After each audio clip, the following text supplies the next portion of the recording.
بسم اللہ الرحمن الرحیم الحمد للہ رب العالمین والعاقبۃ للمتقین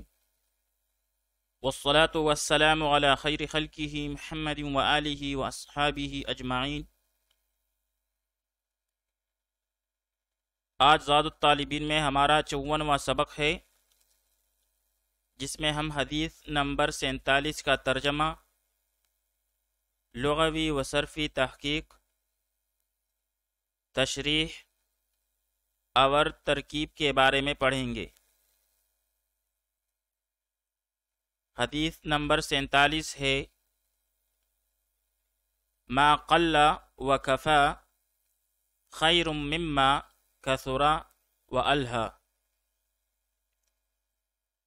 ما قل و کفا خیر مما کثر و الہا۔ ما دنیا کا سامان جو قل کم ہو و کفا اور کافی ہو، خیر وہ بہتر ہے، مما اس سے جو کثرا زیادہ ہو، و الہا اور اللہ کے ذکر سے غافل کر دے۔ ما قل و کفا یعنی وہ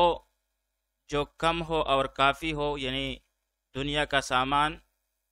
تو وہ خیر بہتر ہے، مما اس سے جو کثرا و الہا جو زیادہ ہو اور اللہ کے ذکر سے غافل کر دے۔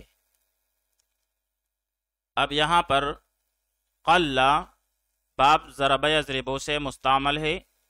قل یقل قلتاً بمعنی کم ہونا، توڑا ہونا، اور کبھی اس کے ساتھ ما بھی ملا دیا جاتا ہے، جیسے قلما جس کا معنی ہے بہت کم، شاذ و نادر۔ کفا یہ بھی باب ضرب یضرب سے کفا یکفی کفایتاً بمعنی کافی ہونا، کثرا بمعنی بہت، اور یہ باب کرم یکرمو سے مستعمل ہے۔ کثر یکثر کثرتاً و کثارتاً بمعنی بہت ہونا، اور تفاعل سے تکاثر بمعنی کثرت میں ایک دوسرے پر فخر کرنا، جیسا کہ ارشادی باری تعالیٰ ہے، الہاکم التکاثر۔ الہا باب افعال سے الہا یلہی الہاءً بمعنی غافل ہونا۔ آئیے اب اس حدیث شریف کی تشریح کر لیتے ہیں۔ اس حدیث پاک میں مال کی ہرس سے بچنے اور توڑے مال پر صبر کرنے کی تلقین کی گئی ہے، اور وضاحت کی گئی ہے کہ دنیا اور جو اس میں ہے اس وقت تک انسان کے لیے مفید ہے جب تک کہ یہ اسے اللہ کی ذکر سے غافل نہ کر دے۔ امام غزالی رحمۃ اللہ تعالی علیہ نے نقل کیا ہے کہ اللہ تعالی انسان کو مخاطب کر کے فرماتے ہیں کہ اے انسان،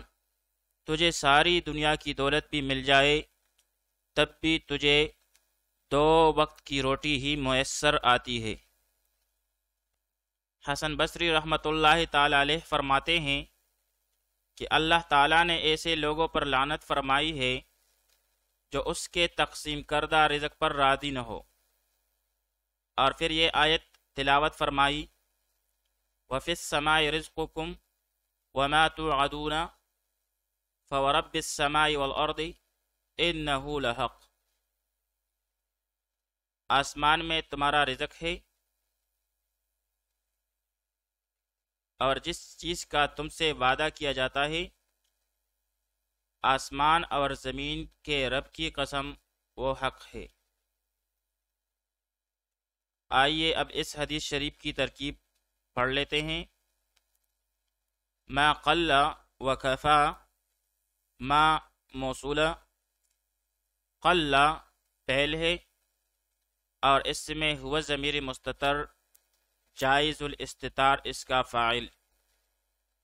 پھر فعل اپنے فاعل سے مل کر جملہ فعلیہ خبریہ ہو کر معطوف علیہ،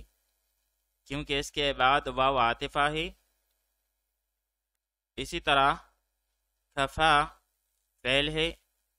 اور اس میں ہوا ضمیر مستتر جائز الاستتار اس کا فاعل، پھر فعل اپنے فاعل سے مل کر جملہ فعلیہ خبریہ ہو کر معطوف۔ پھر یہ دونوں معطوف علیہ اور معطوف مل کر یہ صلہ ہوا ما قبل ما موصولہ کے لیے، پھر موصول صلہ مل کر مبتدا، آگے جا کر خیرن صیغہ اسم تفضیل کا ہے، شبہ فعل ہے اور اس میں ہوا ضمیر مستتر جائز الاستتار اس کا فاعل، پھر آگے جا کر مما، اصل میں من ما تھا تو من جارہ اور ما موصولہ، کثرہ فعل اور اس میں ہوا ضمیر مستتر جائز الاستتار اس کا فاعل، پھر فعل اپنے فاعل سے مل کر جملہ فعلیہ خبریہ ہو کر معطوف علیہ، اس کے بعد واو عاطفہ، الہا فعل اور اس میں ہوا ضمیر مستتر جائز الاستتار اس کا فاعل، پھر فعل اپنے فاعل سے مل کر جملہ فعلیہ خبریہ ہو کر معطوف، پھر یہ دونوں معطوف علیہ اور معطوف مل کر یہ صلہ ہوا ما قبل ما موصولہ کے لیے، پھر موصول صلہ مل کر مجرور ما قبل من جارہ کے لیے، پھر جار مجرور مل کر یہ متعلق ہوا خیرن صیغہ اسم تفضیل شبہ فعل کے ساتھ، پھر صیغہ اسم تفضیل اپنے ضمیر فاعل اور متعلق کے ساتھ مل کر شبہ جملہ ہو کر خبر ہوئی ما قبل مبتدا کے لیے، پھر مبتدا اپنی خبر سے مل کر جملہ اسمیہ خبریہ ہوا۔